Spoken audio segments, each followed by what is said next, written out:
Boa noite, amigos da TV Ibis. Estamos iniciando a nossa quinta aula do curso O Fim dos Tempos 2, Profecias. Nessa aula nós vamos terminar de ver uma pequena parte sobre o livre-arbítrio e determinismo e profecias. E logo depois nós vamos entrar no estudo de uma profecia contemporânea, vamos dizer moderna, né? Que é mais do século passado para esse século. E vamos estudar um pouco a respeito disso.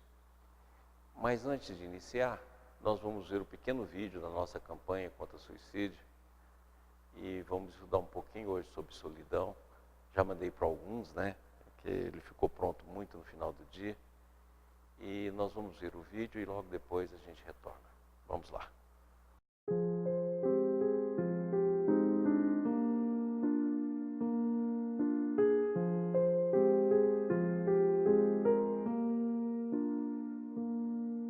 Acho que a maioria de nós sabe o que é solidão. Conhecemos esse estado em que todos os laços de relação foram cortados, em que não há senso do futuro nem do passado, em que prevalece um completo sentimento de isolamento. Podeis achar-vos no meio de uma multidão, num ônibus superlotado, ou estar sentado ao lado de um amigo, de vosso marido ou esposa, e eis que subitamente vos assalta essa onda, esse sentimento de vácuo, vazio, de um abismo. E a reação instintiva é de fugir. Para que a mente possa transcender esse sentimento de solidão, essa súbita cessação da lembrança de todas as relações, as quais envolvem ciúme, inveja, ânsia de aquisição, esforço para ser virtuoso, etc., primeiro ela tem de enfrentá-lo, passar por ele, de modo que o medo, em todas as suas formas, define até desaparecer de todo.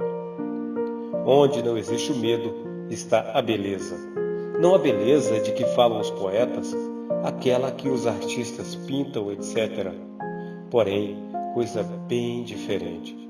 E para descobrir a beleza, o homem terá de conhecer esse isolamento completo. Ou melhor, não terá de conhecê-lo, pois ele já existe.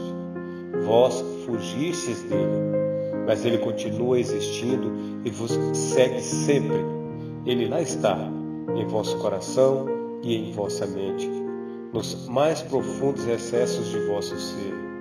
Vós o encobristes, fugistes dele, mas ele continua existente, e a mente tem de passar por ele como quem se submete à purificação pelo fogo.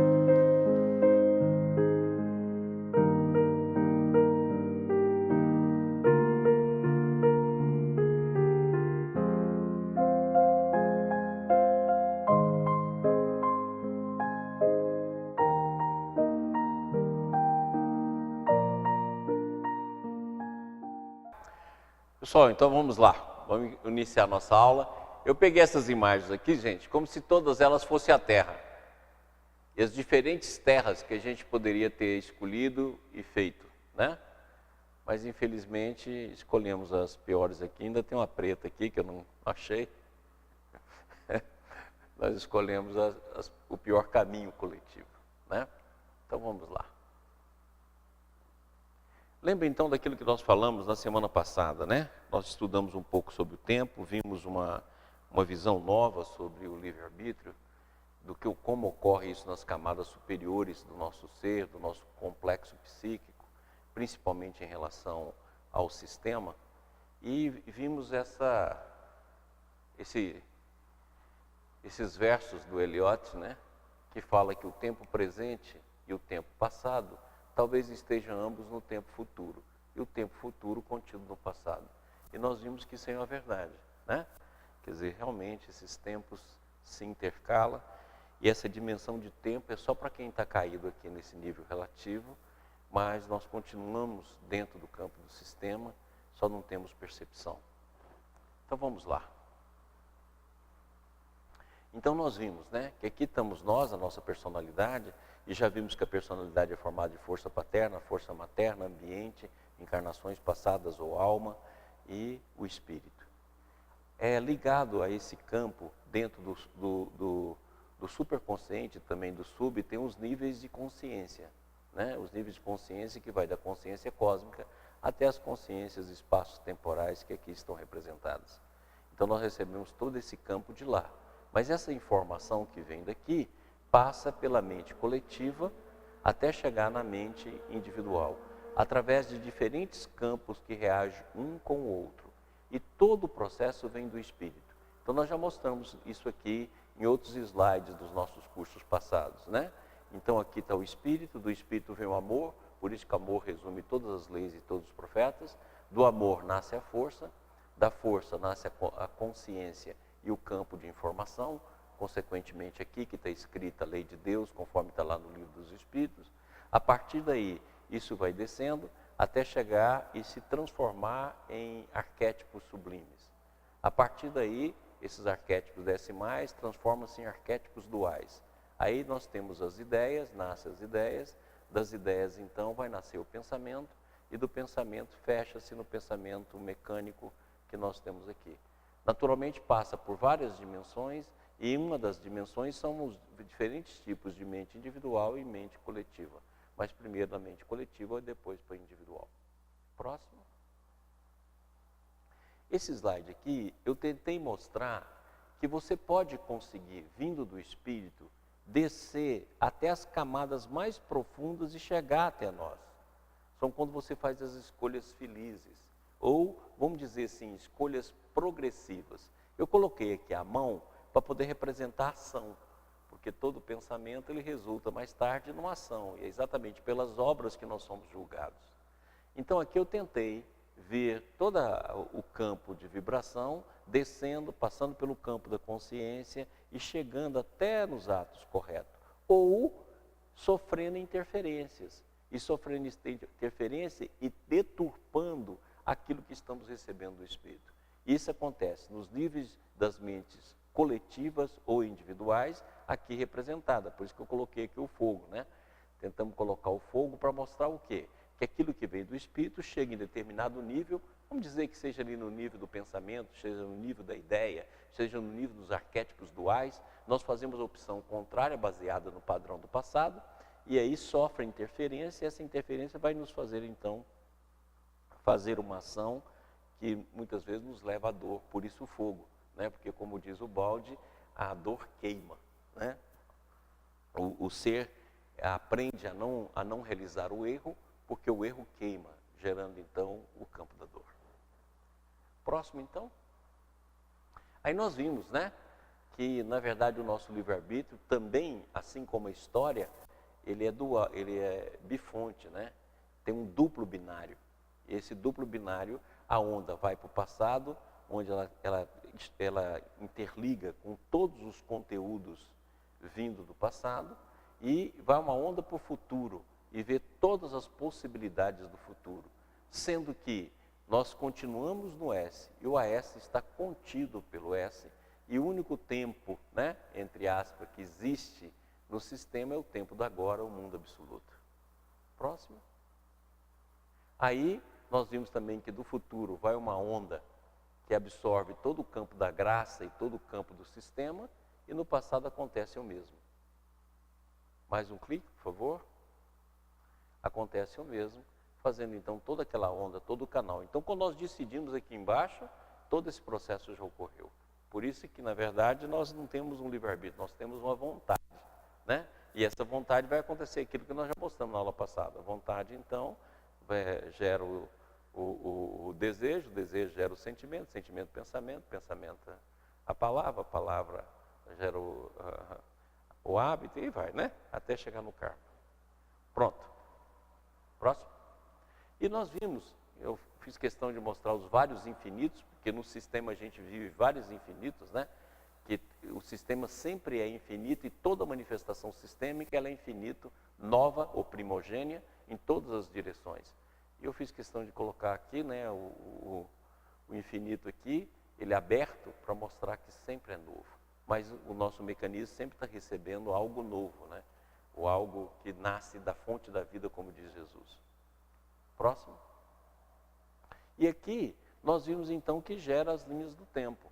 Então, em cada nível daquele de consciência, em cada nível da mente, em cada nível vai gerando os campos de consciência, vai gerando as linhas do tempo. Por isso que o tempo vai ter inúmeras linhas. Próximo.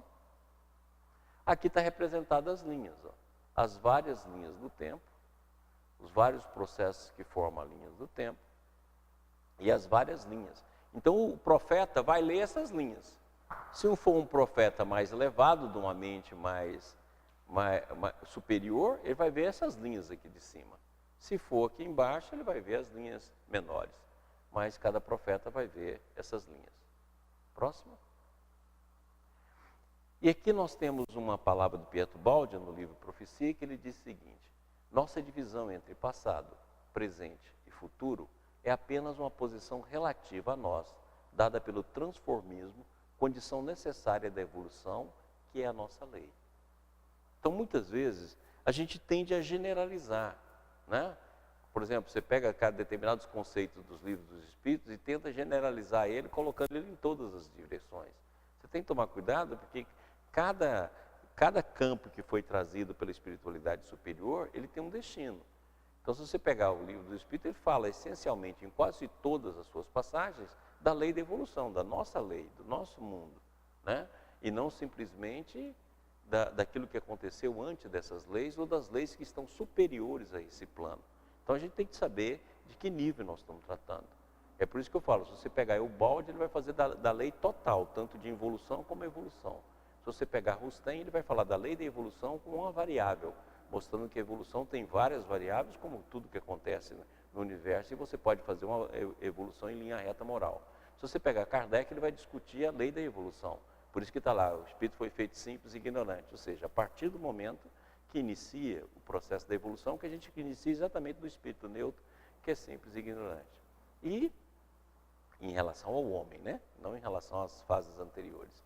E se você, por exemplo, pegar André Luiz, ele vai falar exatamente desse campo.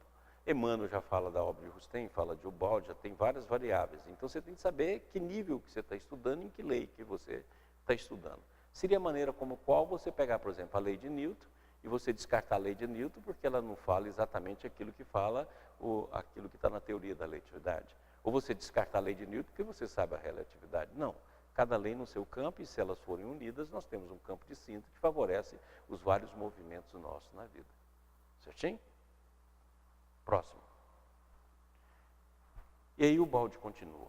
Tudo está enquadrado dentro de limites. O homem que gostaria de conhecer o porvir dos acontecimentos para modificá-los deveria, ao invés, compreender que seu modo de ser, sua forma particular de vida, baseada na chamada liberdade, não pode alcançar os céus, reino das profecias. Deveria compreender que a sua liberdade não pode ultrapassar os confins do campo humano de ação, não pode ultrapassar o limite e entrar no campo da lei, onde reina o determinismo do absoluto. E a gente já mostrou aqui que o determinismo do absoluto são todas as possibilidades infinitas, né? Então, porque quando fala determinismo, a gente acha que é um caminho só. Não, o determinismo do absoluto é a liberdade absoluta e a possibilidade em todas as direções. Mas sempre perfeito, né? Ou seja, a perfeição está em tudo. Por isso que ele fala determinismo e perfeição. Porque qualquer linha que você pegar do infinito, ela sempre será perfeita. Próximo. Assim, uma profecia muito exata e evidente, seja em relação ao futuro próximo ou longínquo, viria a alterar a liberdade do homem, introduzindo nela novos elementos de decisão e perturbando o cálculo das responsabilidades. A profecia não tem o objetivo de nos tranquilizar para que possamos nos entregar melhor às nossas comodidades, nem de nos poupar o esforço de vigiar e estar pronto, agindo sempre bem. Explica-se assim aquela linguagem sibilina com que a profecia parece gostar de esconder seu pensamento, justamente aí onde mais se desejaria saber. Dessa forma, quando se anuncia como certo um acontecimento, esconde-se o tempo de sua realização e tudo fica encoberto num simbolismo de difícil interpretação. Eu falo que a profecia está dentro do mesmo sistema do princípio da incerteza. Se você definir mais ou menos o que vai acontecer, você não sabe nem quando, nem em que época. Se você definir mais ou menos a época, pelos sinais, você não sabe precisamente como vai acontecer. E por que é assim? Então você vê que durante esses milênios todos, em todo final de século, nós tivemos o fim dos tempos. né? Durante esses milênios todos. Por quê? Porque como a gente tem uma incerteza e não sabe exatamente a interpretação como é, nós vamos sempre ficar prevenido. Caso falasse assim para nós, olha, apenas no ano 2999 é que vai ocorrer todos esses sistemas, você nem tomava conhecimento de nada disso. Você nem ia estudar. Ah, não, se até lá não é nada comigo, deixa para lá, eu não quero nem saber. E é exatamente por saber e tentar se preparar que a gente faz as modificações necessárias. E se eu soubesse exatamente o que iria acontecer, como sabe, por exemplo, um profeta, eu poderia influir nisso a meu favor, né? Então você pega aquele filme lá De Volta para o Futuro, que quando ele vai no futuro, a primeira coisa que ele faz é comprar um almanaque para poder ter todos os jogos e ganhar na loteria. Eles não pensam em outra coisa, pensa sempre no proveito próprio. E a gente poderia usar isso também nesse sentido, né? Beleza. Próximo. Pensemos na relatividade na nossa posição na escala da evolução intelectual dos seres e como o nosso maior gênio representa uma redução de dimensão, um meio denso e material em relação às fases mais envolvidas espirituais. Já nos espanta a instantaneidade do pensamento e a profecia que domina o futuro, e essas são apenas as primeiras vitórias sobre a dimensão temporal. A ciência, produto da psique humana, não pode possuir os meios de observação do que supera a capacidade da própria psique. Então isso é uma tese que o Baldi usa sempre, que é uma tese muito interessante. Nós até naquele livro Pão Nosso, né, que junto com o Julinho, com o Jorge, com vários companheiros, nós tecemos alguns comentários sobre isso. E nesse livro a gente fala de um novo tipo de ciência. A ciência que, além de todo o processo de análise, de todo o processo de experiência, de todo o processo de confirmação, ela tem também um processo intuitivo como elemento primordial de descoberta. Para isso, nós teríamos de fazer aquilo que está lá na grande síntese. O cientista terá de amar o fenômeno para que ele consiga ver e, consequentemente, ele terá de se aperfeiçoar. Então, é um novo tipo de ciência que já começou, porque nós já temos hoje o físico teórico, que, na verdade, através da matemática, através da intuição, tenta prever o que vem, como aconteceu com Einstein. Quer dizer, olha lá, falou sobre as ondas gravitacionais e agora que a onda gravitacional deu um prêmio Nobel a 3 cientistas que confirmou que realmente elas existem. Mas foi falado isso lá em 1915, né? Então, você imagina, quer dizer, antecedeu aí mais de 100 anos, ou praticamente 100 anos, para poder confirmar uma teoria. Mas a intuição já tinha visto essa teoria, a matemática também confirmou há muitos anos atrás. Certinho? Vamos lá. Aí o Baldi fala uma coisa interessante, eu gostaria que todo mundo prestasse bem atenção nessa passagem aqui, que eu acho ela muito legal. Há conceitos e atitudes psicológicas que aceitamos como axiomáticos, porque elas não são naturais em nós. Elas são parte integrante de nosso mundo e da nossa psique. No entanto, perdem seu valor tão logo saímos daí. Em outros termos, os conceitos do relativo, segundo os quais está plasmado nossa atual mente e natureza, não vale mais no reino do absoluto. Esse, por sua vez, pelo fato de ser perfeito, só pode ser, portanto, determinístico. Pessoal, eu acho que pensar é uma das artes mais difíceis que existe. E fazer perguntas é uma das coisas mais difíceis. Por quê? Porque nós temos a visão antropomórfica em tudo. E a gente quer pegar um fenômeno e jogar ele no nosso nível. Vou dar um exemplo. Essa semana eu estava dando uma aula sobre queda, a primeira queda, e uma pergunta que foi feita foi: por que caímos? Aí eu falei assim, olha, se nós formos estudar a sua pergunta, na verdade, com detalhe, ela está errada. Porque no nível sistêmico não tem porquê, porque não tem causa e efeito. Causa e efeito é uma lei de quebra de simetria. Então, se nós pegarmos aquelas leis da vida que eu falei lá, né, que é a ordem, que são a interconexidade, a sincronicidade, a retidão, então, se você pegar a causa e efeito, são uma das últimas leis do universo. Só vai existir num universo como o nosso, onde a causa é diferente do efeito. Certo? Onde a causa é amor, o efeito é o amor, a causa e efeito não existe. Então, se pegar no nosso mundo, nós temos a lei do mais forte, né? Tanto é verdade que isso é uma lei da natureza, da evolução, quer dizer, a lei daquele que está mais adaptado é que vence, a lei da astúcia, que também está presente em todos os reinos, e no humano então, e a lei de causa e efeito. Acima dela está a retidão. Então, se nós pegarmos o processo involutivo e for quebrando a simetria, a quebra da simetria da retidão é que dá a lei de causa e efeito. A quebra da simetria da causa e efeito é que vai dar a astúcia e a força. Ora, então nesse nível só existe o amor, e amor não tem porquê, porque o amor é a causal. Então, se nós notarmos bem, nós fazemos aquela confusão que eu sempre falei. Lembra que uma vez eu falei assim, já pensou se o cachorro fosse pensar quem é o cachorro dos deuses? A primeira coisa que é perguntar qual era o dono do cachorro, qual a casinha do cachorro e qual o osso que Deus come. É exatamente isso. Ou seja, ia projetar o mundo dele no mundo lá. E a gente faz isso. E nem notamos, porque é tão natural em nós, é tão natural procurar uma situação como essa que a gente não nota. Certo? E quando, na verdade, isso pertence a outras dimensões do qual nós não vivemos.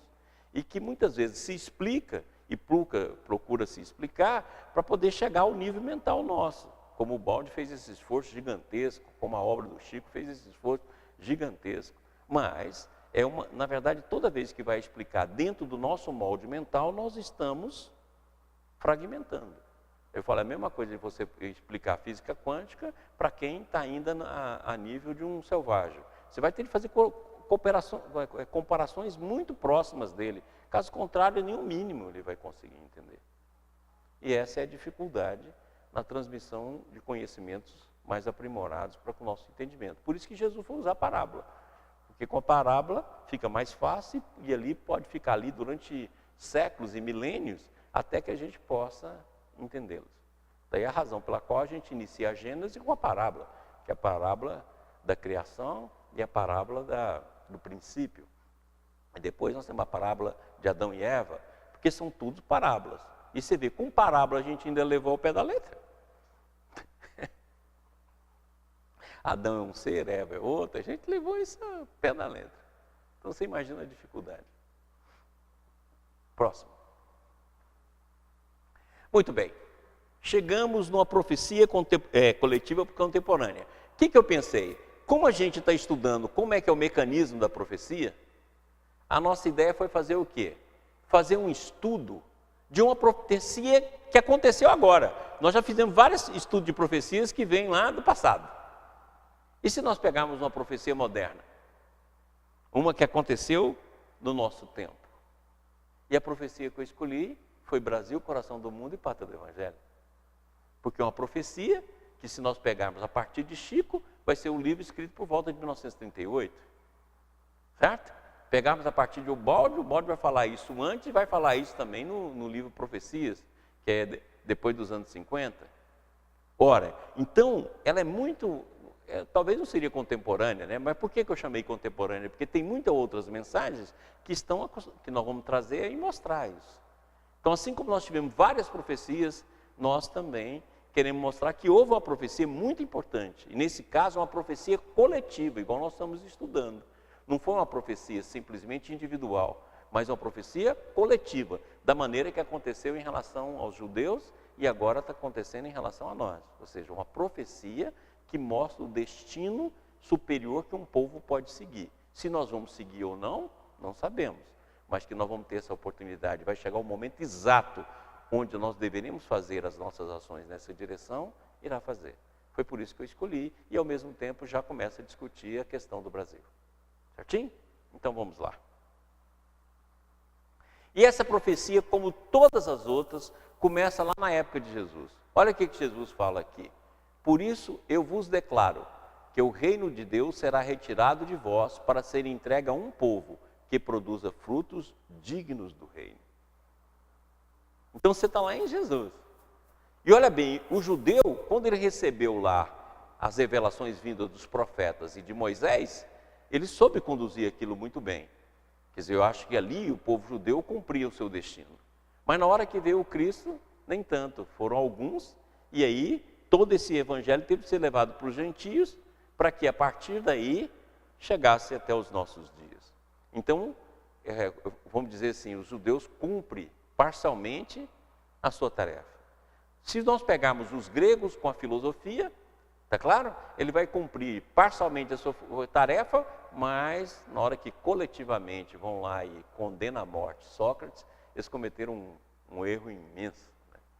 E aí, sem dúvida, mais tarde, tanto é verdade que quando Paulo vai pregar lá, né, em Atenas, vai pregar lá o evangelho, já não tem mais nenhum sentido para eles aquilo que Paulo fala, né? Se nós pegarmos lá Roma, ele cumpre a função militar, né, de agregar o mundo, de desenvolver. Depois, perde-se tudo no campo da corrupção, no campo do imperialismo, e aquilo vai embora. Então você pode olhar que todos no passado cumpriram parcialmente a sua função.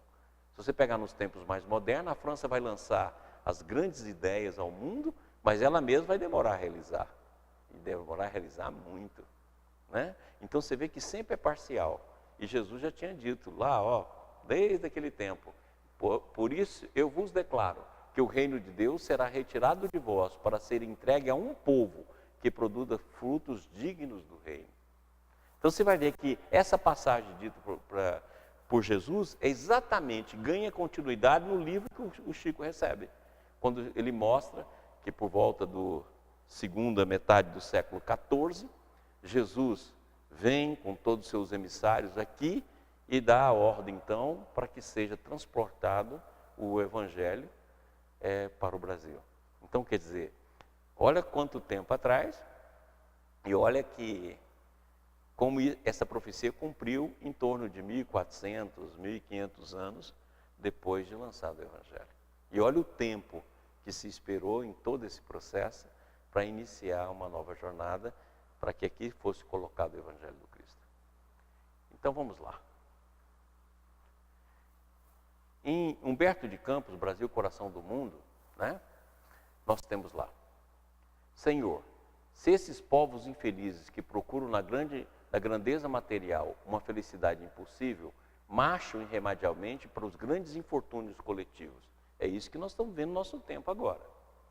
Visitemos os continentes ignorados, onde espíritos jovens e simples aguardam a semente de uma vida nova.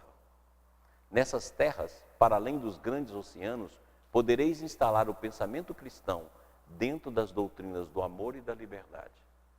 Olha aqui, gente, tem muita coisa importante nesse processo. Primeiro, aqueles que estão presos na grandeza material vão caminhar para os grandes infortúnios coletivos. Nós estamos ouvindo os ecos desse processo.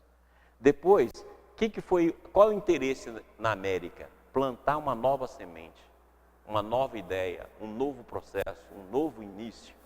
Quer dizer, renovar todo mundo. Daí a importância da América. Eu não estou falando aqui a importância só do Brasil. Nós estamos falando a importância da América. Porque cada país, cada nação tem uma função no mundo.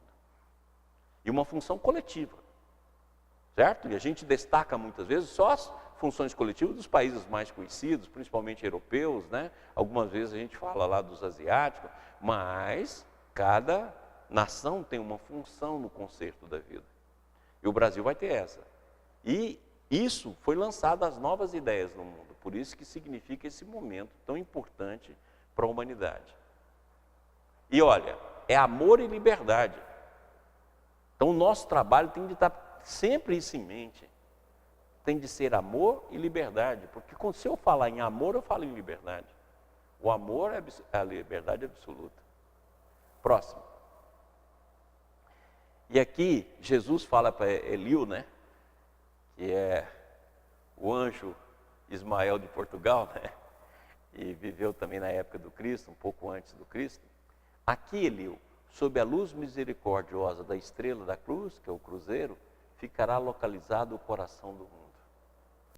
Então, Jesus, num plano de uma visão sociológica maior, planejou, né, para a nação brasileira um futuro onde o evangelho dele pudesse florescer.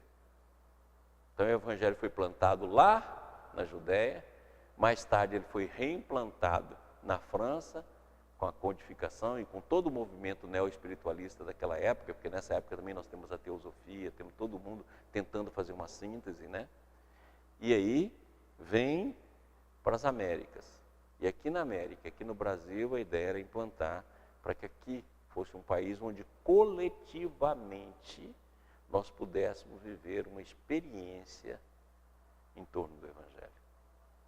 Assim como viveu lá os judeus no início, e depois não prosseguiu no Evangelho, e assim como poucos povos depois vão viver, né? Se você pegar os muçulmanos, eles viveram isso em determinado nível. né, a partir do século VI, e hoje está a nossa tarefa aí instalada. E quanto tempo se levou para construir tudo isso? Próximo.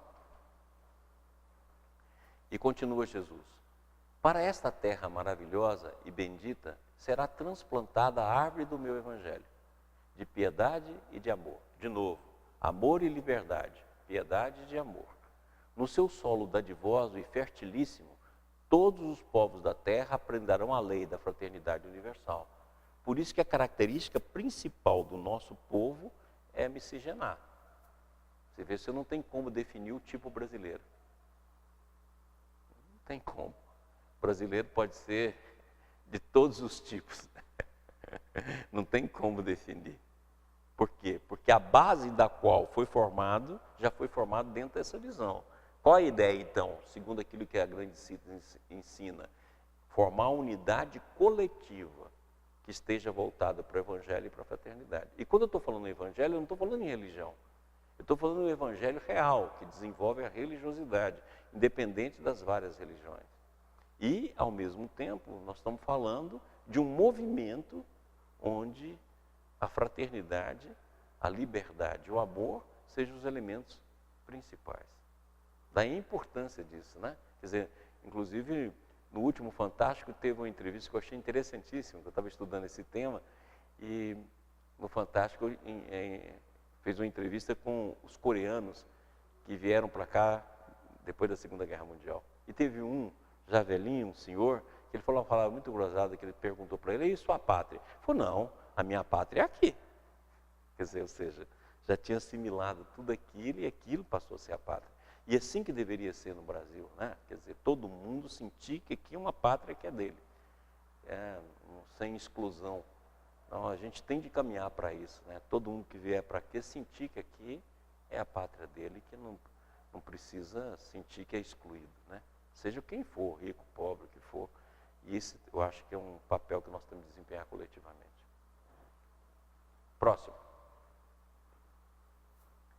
Continuando. Dirigindo-se a um dos seus elevados mensageiros na face do orbe terrestre, em meio ao divino silêncio da multidão espiritual, sua voz ressoou com doçura: Ismael, manda o meu coração que doravante seja o zelador dos patrimônios imortais que constitui a terra do cruzeiro.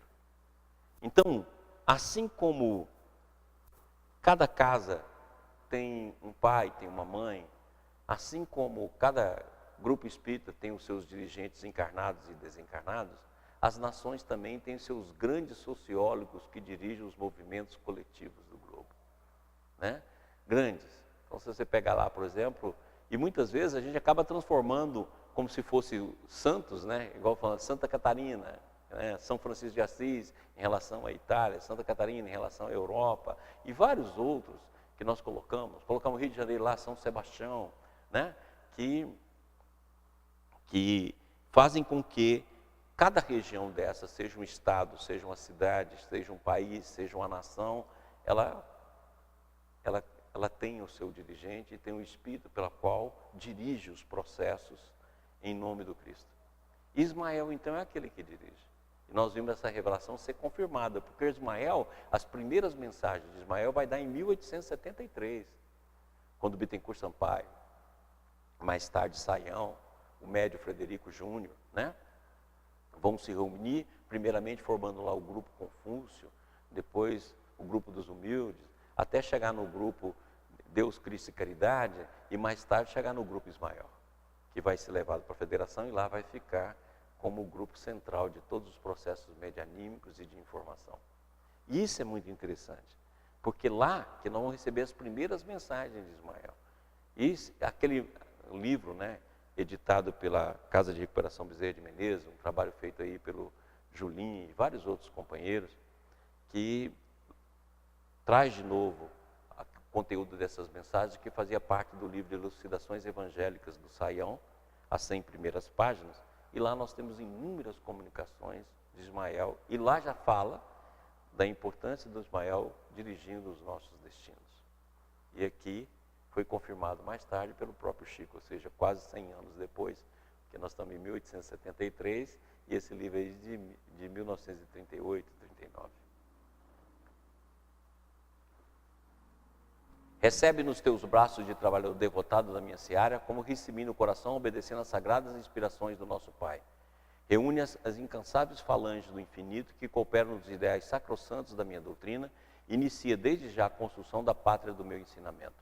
Para aí transplantarei a árvore da minha misericórdia, e espero que cultives com a tua abnegação e com o teu sublimado heroísmo. Ou seja, pátria do Evangelho do Cristo, né, e não da religião. Vamos. E aí, olha que interessante que mostra esse momento.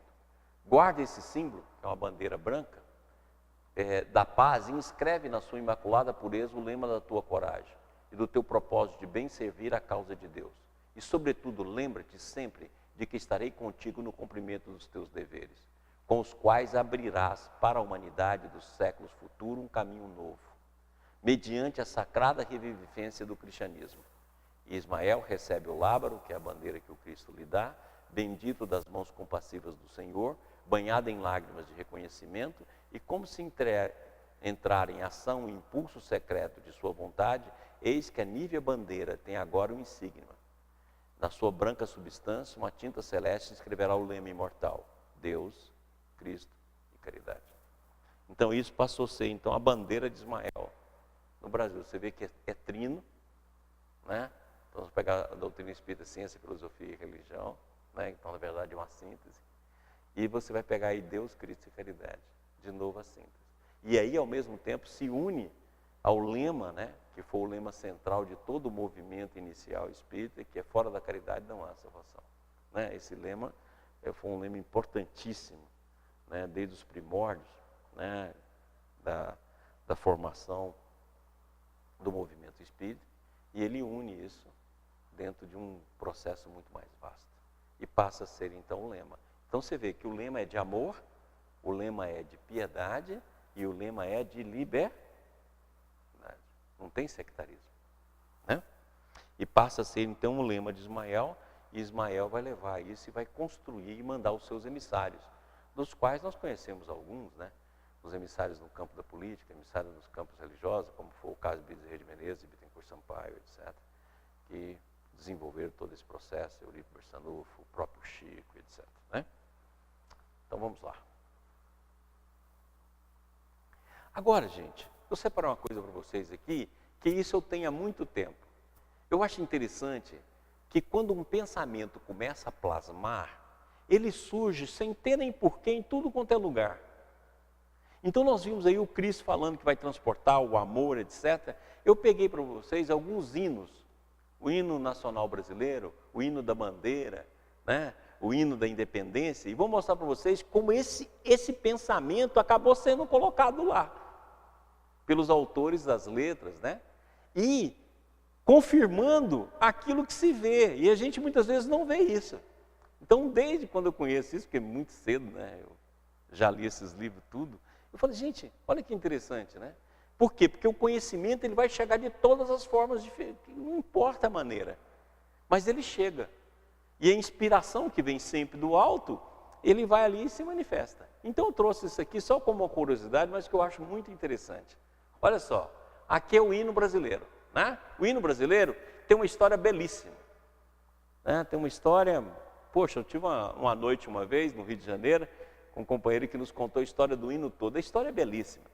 Então, a música foi feita em 1909, e a música foi feita em 1822 e a letra em 1909. Olha a distância, hein, gente? Olha quantos anos que foi a letra para a música. E olha só que interessante. Se você pegar a letra, olha lá o que contém. Brasil, um sonho intenso. Um sonho, que é o sonho do Cristo. Um raio vívido. De amor e de esperança, a terra desce. Ou seja, a esperança do novo, que eu acabei de mostrar. A esperança, e olha, a terra desce, ou seja, vem do alto. Ou seja, de amor e de esperança, vem até nós, desce a terra. Né? Igualzinho nós vimos, amor e piedade, amor e liberdade, quer dizer, fraternidade, é um sonho de amor. Então eu falo que o Brasil é um sonho.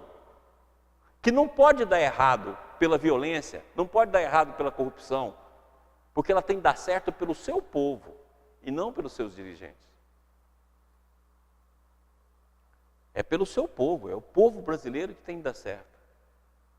Não é o dirigente. Dirigente é os nossos karmas, os nossos erros, nossa imaturidade, que fica escolhendo. Mas o povo tem que dar certo.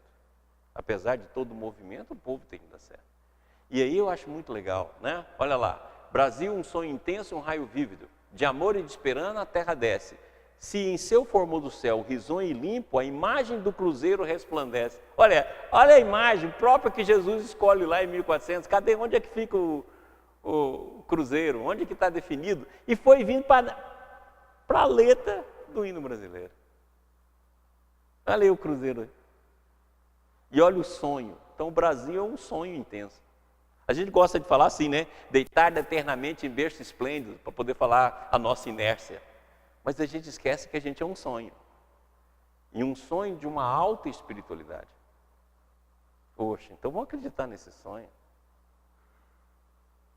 Porque é um sonho de amor, de fraternidade. Próximo. E aqui, ó, para mostrar para vocês lá em Humberto de Campos, ó, para confirmar a letra.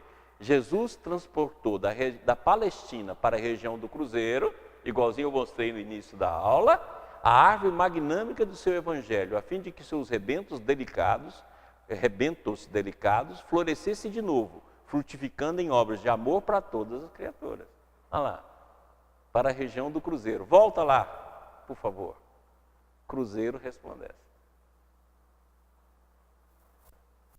É muito legal, né?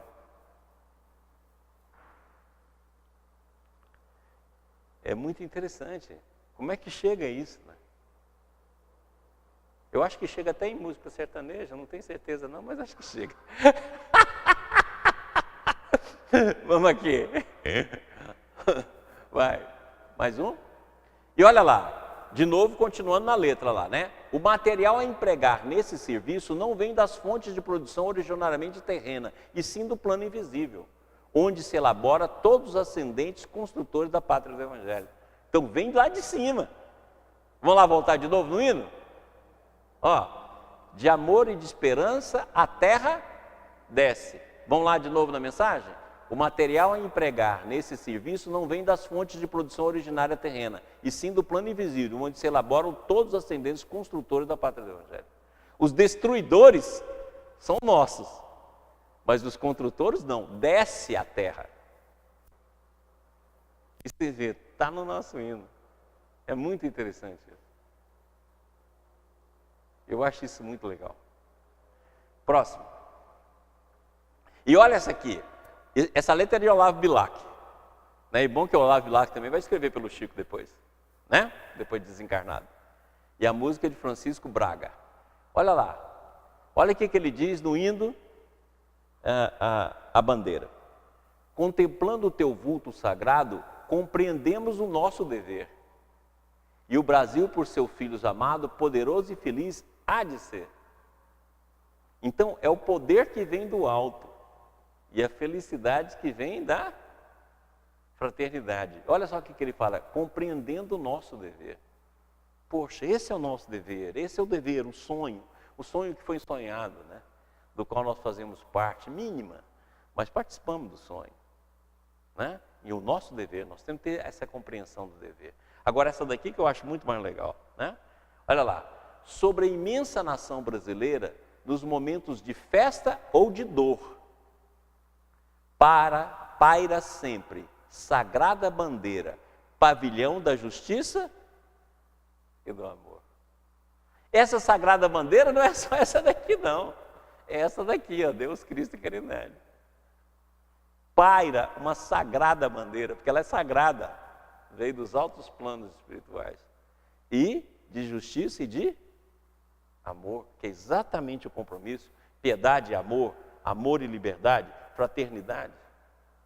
Esse é o sonho. E é um sonho para ser construído pelo povo, não é dirigente. E nós não somos os nossos dirigentes.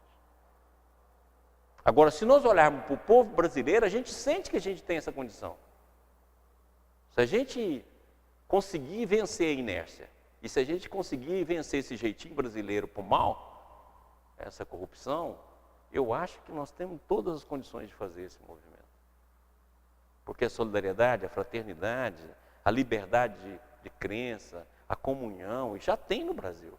Ora, isso não quer dizer que a gente não tenha preconceitos, a gente não tenha preconceito ainda de cor, de política, de religião, isso tem para tudo quanto é lugar, mas é algo que pode ser ultrapassado com ação maior por todo o povo. Eu acho que nós podemos fazer isso, porque tem muita gente pensando nisso. Então, se a gente fizer uma corrente para o bem aí, eu acho que a gente vence. Vamos lá.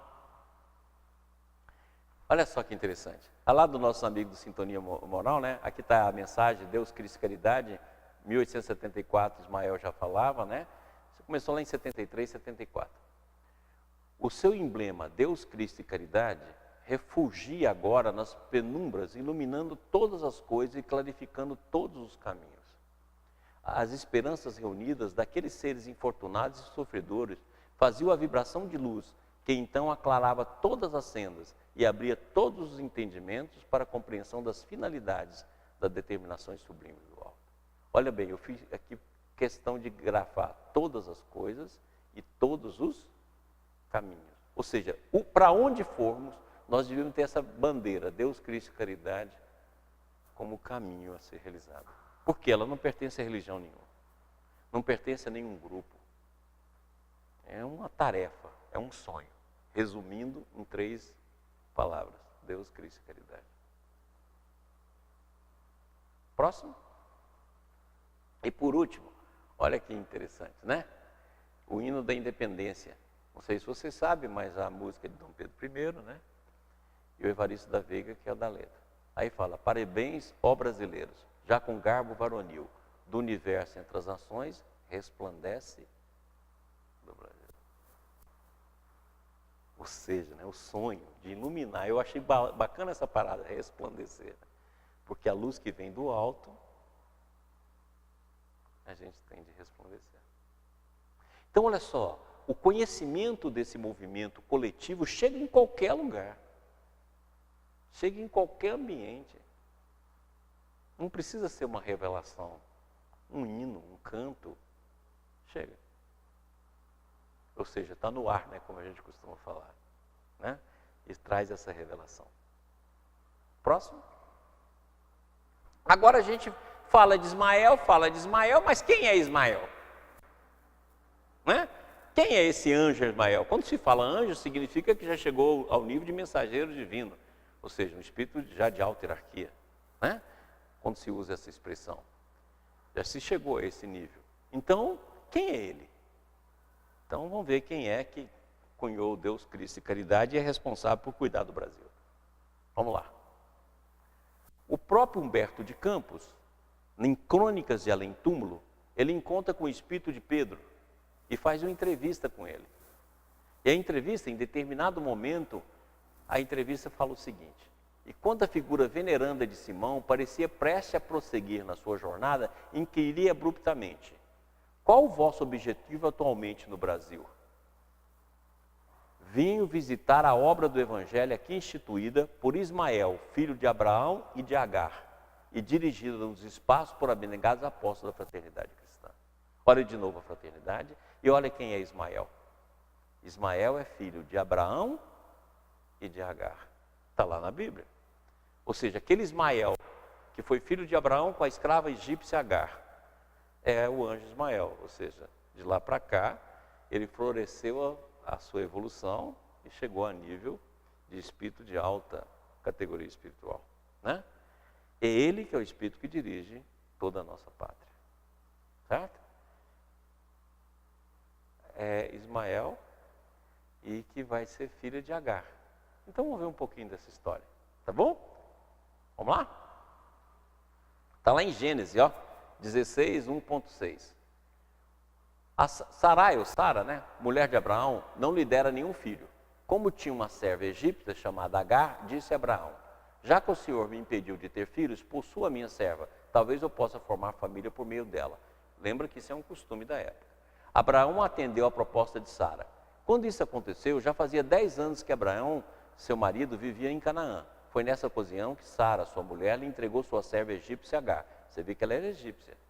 Exatamente onde começa toda a história da nossa civilização e do nosso evangelho.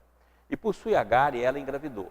Ele possuiu Agar e ela engravidou. Quando se viu grávida, começou a olhar com desprezo para sua senhora. Então Sara disse a Abraão: caia sobre você a afronta que venho sofrendo.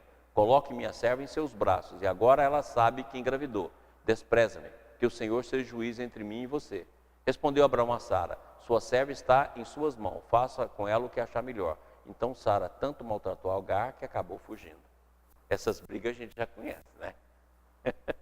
Você vê que em briga de mulher, nem Abraão mete a colher.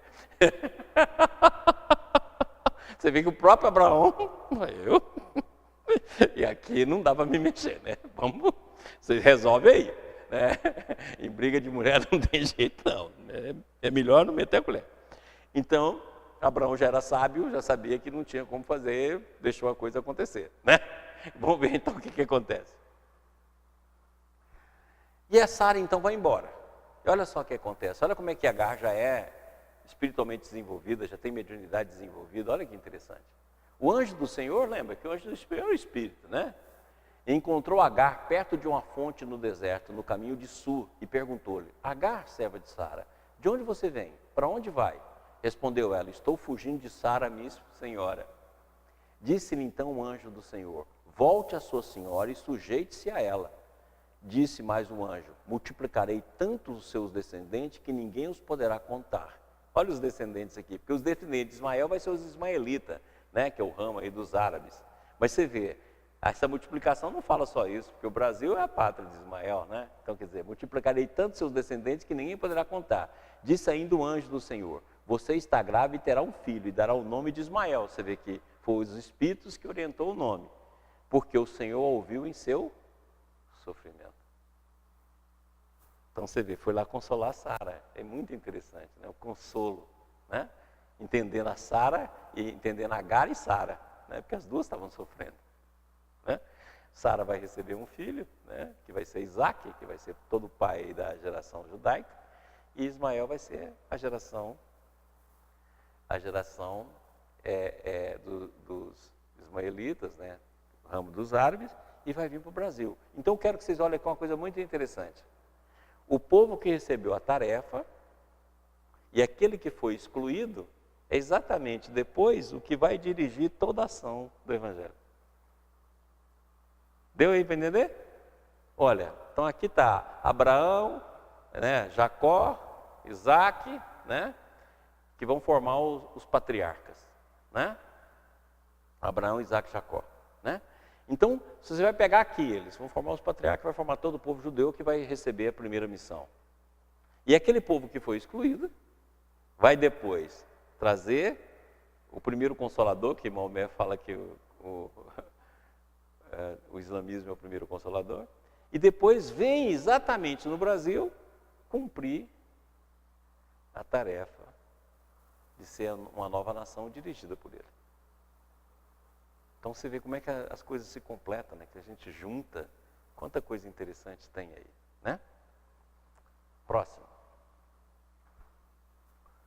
O menino cresceu e foi desmamando. No dia em que Isaac foi desmamado, Abraão deu uma grande festa. Sara, porém, viu que o filho que Agar, a egípcia, dera a Abraão, estaria rindo de Isaac, e disse a Abraão: de novo, livre-se daquela escrava e de seu filho, porque ela jamais será herdeira com meu filho Isaac. Isso perturbou demais Abraão, pois envolveu um filho seu. Mas Deus lhe disse, lembra que esse Deus aqui são os espíritos, né? A interpretação era que era o próprio Deus. Não se perturbe por causa do menino e da escrava. Atenta a tudo que Sara lhe pedir, porque será por meio de Isaac que a sua descendência há de ser considerada, que era a primeira tarefa. Mas também o filho da escrava faria um povo, pois ele é seu descendente, que vai ser os árabes. E agora essa miscigenação que nós estamos aqui no Brasil dirigida por Ismael, né? A grande função dele. Próximo. Agora olha só que interessante, gente. Nesse livro aqui, ó, Espíritos Diversos, Tema da Vida, nós temos uma oração e quem assina a mensagem é Agar. Eu não sei se é a mesma Agar, tá bom? Eu coloquei aqui porque eu gosto muito dessa prece, e sempre que eu falo em Agar eu lembro dessa prece. Não sei se é Agar, pode ser um Agar de outro processo. Mas eu trouxe essa prece, que é de Agar, não posso te dizer que é da própria Agar, mas está aí, né?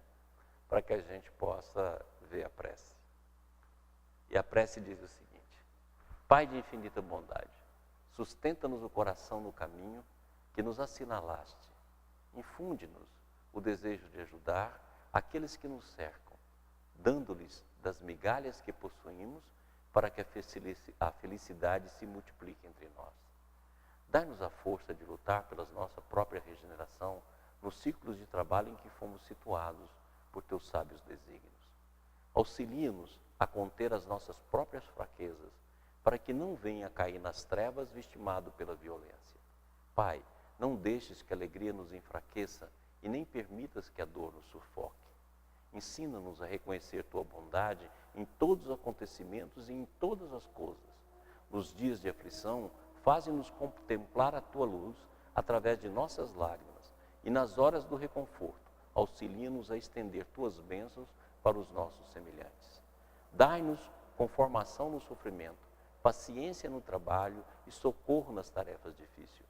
Concede-nos, sobretudo, a graça de compreender a tua vontade, seja como for, onde estivermos, a fim de que saibamos servir em teu nome e para que sejamos filhos de teu infinito amor. Lindo, né? Então está aí a prece da Agar. Não posso te dizer para vocês se é a mesma Agar, se é o mesmo espírito, mas faz de conta que é, e se for, né? Aí alguém que saiba vai confirmando isso para a gente, né? Próximo. O Brasil será mesmo o coração do mundo e a pátria do Evangelho? Então agora nós estamos diante desse enigma. Nós vamos ser mesmo? Está aí para ser. Ou seja, algo que desce do céu. É um convite. Né? É um convite. Felipe Salomão fez um livro lá de várias pessoas que contribuem lá em Franca, com palestra, e eu escrevi um artiguinho e eu falei exatamente isso. Quer dizer, é um convite vindo do céu. Nós vamos atendê-lo, vamos fazê-lo parcialmente, vamos negá-lo ou vamos assumi-lo? Então, essa é a pergunta que nós temos que fazer para nós mesmos, independente de que ação nós fazemos, porque a busca nossa é da visão cristã, e lembrando que cristianismo é tudo, é uma síntese de tudo. Né? Então, será mesmo, né? O Brasil será mesmo o coração do mundo e a pátria do Evangelho? Não perca os próximos capítulos. Na sexta aula, eu falarei um pouco sobre isso, enquanto vocês, durante essa semana, irão pensar. Não perca, nesse mesmo canal, quinta-feira que vem, eu começo a responder essa pergunta. Certinho? Então vamos tomar um cafezinho e voltar para os comentários e perguntas. Pessoal, retomando aqui. Então vamos ver se a gente tem algum comentário, alguma pergunta. Porque semana passada eu abusei, né, do horário, aí hoje eu vou ser mais discreto. Então vamos lá. Boa noite, Maurício. Boa noite a todos os companheiros da TV Ibis. A gente vai começar hoje, a gente foi pegando as perguntas, né, primeiro, para que a gente possa aproveitar os temas que foram falados. A Neuza Maria Salles das Neves, ela mandou o seguinte questionamento. Boa noite. Justo hoje recebi uma mensagem de familiares que moram no Sul com a divulgação de um plebiscito marcado para o próximo sábado sobre a separação do resto do Brasil. Ela pergunta, estão em tentação coletiva? Eu acredito que sim, né? Essas ideias sempre voltam, né? Você imagina, nós estamos no momento agora de formar as grandes unidades coletivas. Não é hora de separação de nada, né? Quer dizer, tem um anseio de cada povo, mas daqui a pouco o ideal não é que a gente não tivesse mais essa história de pátria, de pertencer a isso, aquilo, mas tivesse países que se comungassem, que a gente fizesse parte da humanidade. Então, toda essa ideia separatista, nesse momento, se no passado tinha algum sentido para poder fazer um crescimento e fazer uma unidade, hoje não, porque a unidade que a gente tem de procurar é a unidade coletiva, seja de uma nação, de uma pátria, ou seja também... Mas agora também é um momento que aparecem todas essas coisas, reaparece toda essa discussão, como a gente também está vendo isso na Espanha, com a Catalunha, né? Cada povo tem o direito de fazer os seus movimentos. Mas eu acho que em termos de unidade coletiva, agora é a hora da gente fazer uma unidade coletiva humana, e não procurar viés de separação. O James Moraes faz a sugestão do tema dele para o próximo curso. Ele gostaria de sugerir para os próximos cursos o tema doenças como sintomas da alma. Beleza. Então fica registrado o dele. E a Célio e o Jorge Melo perguntam. Ô Jorge, ô Célio, tudo bem? Doutor Maurício, podemos perder a bendita oportunidade de vir a ser a pátria do Evangelho? Não tenha dúvida, porque a liberdade coletiva será respeitada. Você viu lá que é amor e liberdade. Ora, se é amor e liberdade, a liberdade é respeitada. Se coletivamente, em termos da grande maioria, como aconteceu com os judeus, a gente recusar o Evangelho e recusar essa tarefa, ela está recusada. Ou seja, ela não vai ser cumprida, como muitos países ou cumpriram parcialmente ou não cumpriram nem sequer 30% daquela missão que recebeu. Não tem a menor dúvida, é amor e liberdade. Por isso que eu falo, Brasil, coração do mundo, pátria do Evangelho é um convite coletivo para as unidades coletivas. Se vamos aceitar e desempenhar, bem, se não, vamos perder a oportunidade.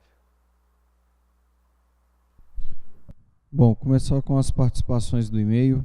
A Ivana, lá de Feira de Santana, falando que recebeu o vídeo de hoje, né, que o James fez, agradeceu a lembrança. O Renato Rui, também lá de Feira de Santana, nos mandou o seu abraço. A Eni Oliva, de São Paulo.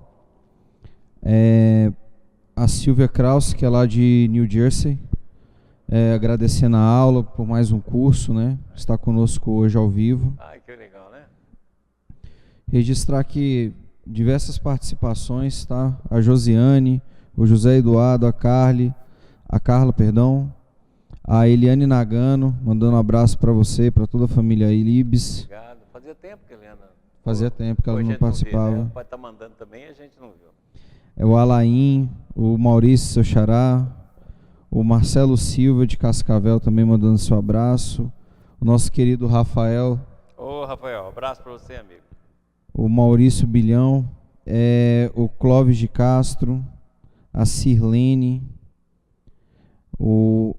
a Carla Aires, a Tânia, a nossa querida Sheila, que nos ajuda muito aí na nossa divulgação, a Cássia. E o Maurício Bilhão, ele faz o seguinte questionamento: parabéns, doutor Crispim, pela dedicação. Aguardo suas impressões sobre o que enviei. Tá, vai receber. Ele é ansioso pra caramba, calma. Aí, por que dividir todos em esotéricos, espíritas, muçulmanos, judeus, cristãos, ufólogos e espiritualistas? Unindo vemos mais? Eu não acredito que unindo vemos mais. Eu acho que amando nos aceitamos melhor. Eu acho que essa é a ideia. Logicamente que essa divisão é humana. Todo o processo é humano, né? Eu até brincava isso muito com meu pai, que eu falava assim: pai, você acha que os espíritos são espíritas? Não, os espíritos procuram a verdade, né? Esse movimento da verdade é o movimento de todos os seres. E todos vão reencarnar para esses guetos que a gente vai criando. Logicamente que para poder ter uma união, você vai olhar que sempre a união vai ser imperialista, né? De um querer dominar o conhecimento, querer falar que isso está errado, que isso aqui está certo, que isso aqui... E isso vira uma confusão. É por isso que o IBS defende as bandeiras, que eram as próprias bandeiras que o Baldi falava, da fraternidade, da universalidade, né? E da imparcialidade e da síntese. Quer dizer, a visão aí é da síntese, né? Então, consequentemente, na tentativa da gente dar um passinho a mais, isso nós mesmos, né? Para que a gente possa caminhar para as praças, né? Eu falo que os grandes construtores do mundo atual estão construindo praças. E as praças recebem vários caminhos. Então, a alegria que a gente tem é querer participar de uma praça. Olha, nós vamos fazer aqui a Praça da Síntese. Aí os vários caminhos, seja eles quais foram do passado, as várias tradições, que a gente possa fazer dentro de um conhecimento claro, mas também não é verdejante, né? Quer dizer, não é pular de galho em galho, mas construir uma visão orgânica da vida, com a contribuição de várias correntes de pensamento. Eu acho que isso é extraordinário, né? Quer dizer, os caminhos hoje desaguam em praças, e os grandes construtores estão construindo em praças, né? Eu acho isso aí um exemplo que foi dado, por exemplo, pelo Mandela, né? Ele podia muito bem sair da prisão e falar assim: agora vocês vão ver, branco, vocês vão ver comigo. Não, vamos criar uma África para todo mundo. Eu acho isso aí espetacular. Quer dizer, uma visão que poderia ser uma visão de vingança, uma visão de devolver aquilo que havia recebido, se transformou numa visão de não, é para a África para todos. Então acho que a gente deveria se unir com os nossos pontos de divergência e com os nossos pontos de convergência, fazendo com que não precisamos nos uniformizar, mas precisamos nos unir, né? Registrar aqui também a participação da Thelma, da Madalena, da Cida Campos. A Sirlene aqui mandou diversas mensagens, a Cássia Cardoso. Beijo para todo mundo. A Nina e o Renato falaram os links da aula 345. Eles até entraram em contato comigo, pessoal. Lembra que na nossa página do Facebook fica disponível as aulas, os slides agora.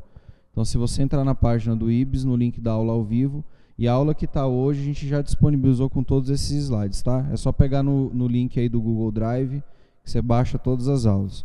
E quem quiser pegar e participa do grupo do IBS, eu vou denunciar aqui, o Cleiton tem todos esses slides guardados. Então, pode pedir para o Cleiton, importuna ele, que ele tem todos os slides guardados, tá bom? Ele está com pouca abraço, responsabilidade, Cleiton. Só está com o Congresso balde, mas É... você pode perturbar ele à vontade. Pode perturbar para todo mundo. É o Cleiton Starling esse, não é o Cleitinho nosso, não. Não, pensei que era o Cleiton. O Cleiton Starling guarda todos aqui, todas as aulas, tá? A Eliane Nagano falou que, mestre, estou sempre aqui, não perco você por nada. Ainda bem, meu amor, ainda bem. Aqui no nosso grupo do WhatsApp, diversas mensagens. Pessoal, lembrando sempre de compartilhar aí os nossos vídeos, tá? Da campanha permanente nossa do suicídio. O próprio Cleiton fez a participação dele agradecendo o vídeo. A Alaide, falando que a aula foi muito inspiradora hoje. A Cula Figueiredo, falando que está muito emocionada com o tema de hoje, achou muito legal. Legal, né? Então, muitas participações. Eu também gosto muito desse tema, eu acho muito legal. Eu acho esse tema muito legal. É um sonho, né? Esses sonhos é muito legal você participar deles. E lembrando, né, a nossa equipe de divulgação do IBS pediu para lembrar também do nosso festival de pizza no dia 25 de novembro a ser realizado lá em Goiânia. Então a gente está divulgando aí na nossa fanpage, não deixa de curtir, não deixa de compartilhar. Os meios que o IBS tem para a gente arrecadar os recursos, né, para continuar fazendo o nosso projeto. Igual diria meu pai, compre e não vá, né? É sempre o melhor remédio. Compre e não vá. Maurício, sem muitas participações, mais perguntas, sem mais. Beleza. Pessoal, ontem, dia 4, foi o nosso dia de Francisco de Assis, né? Francisco de Assis é o patrono do IBS. A nossa inspiração, né? Porque Francisco de Assis é patrono de muita coisa. Mas a nossa inspiração, né? Quem que a gente colocou. E, coincidentemente, fundamos a obra num dia que ele também fundou a ordem, né? Uma das ordens dele. E é uma alegria enorme. Então, hoje eu escolhi o exemplo de São Francisco. Eu peguei um videozinho que eu achei muito interessante e peguei o exemplo de São Francisco. Na verdade, o vídeo fala sobre São Francisco, os animais, mas eu coloquei o vídeo como exemplo, o exemplo da vida de São Francisco, né? Que é uma vida extraordinária. Talvez tenha uma das vidas mais belas, né? Que a gente vê o ser vencendo a personalidade, né? Rompendo com a personalidade, como diz o Balde, rompendo com tudo isso e fazendo um movimento centrífugo de todo esse mundo. Então, nós vamos colocar uma homenagem a São Francisco, que foi o dia de ontem, né?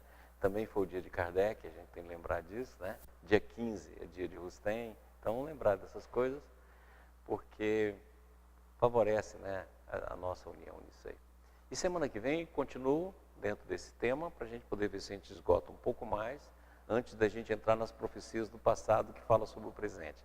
Eu quis começar com uma profecia contemporânea, nova, né, importantíssima. E aí, depois disso, a gente vai voltar para a gente poder definir os grandes momentos da destruição, etc. Aquilo que eu estou devendo desde o primeiro semestre, que eu estou enrolando. Agora, nós vamos acabar com isso, tá bom? Então, nas próximas aulas a gente acaba. Quero agradecer aqui também a colaboração do Claudinho, né? Muita coisa que eu mostrei aqui para vocês, foi o Claudinho que me mandou, até o Vai Vir. O Claudinho é um companheiro médico lá do IBS, e é um cara excepcional e tem contribuído muito com a nossa tarefa aqui. Então, um beijo aí para todo mundo e fiquem com Francisco de Assis.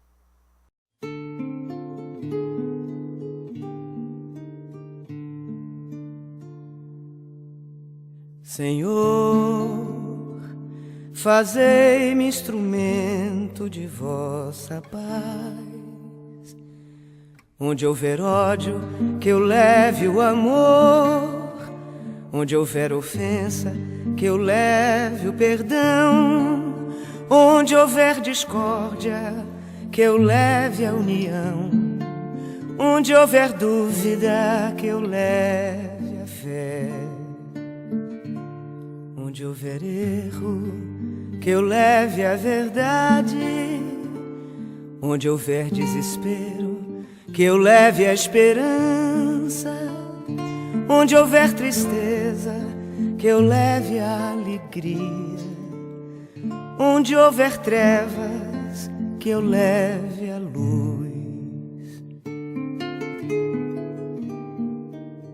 Ó Mestre, fazei que eu procure mais consolar que ser consolado, compreender que ser compreendido, amar que ser amado, pois é dando que se recebe, é perdoando que se é perdoado, e é morrendo que se vive para a vida eterna.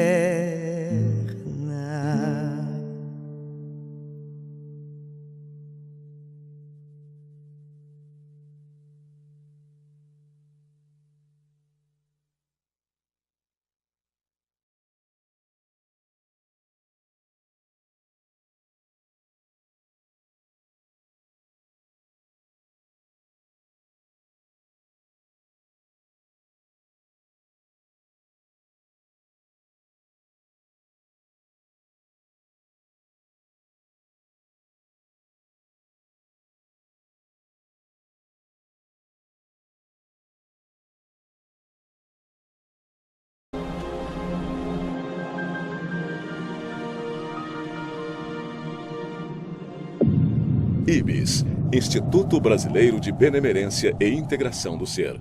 www.ibis.org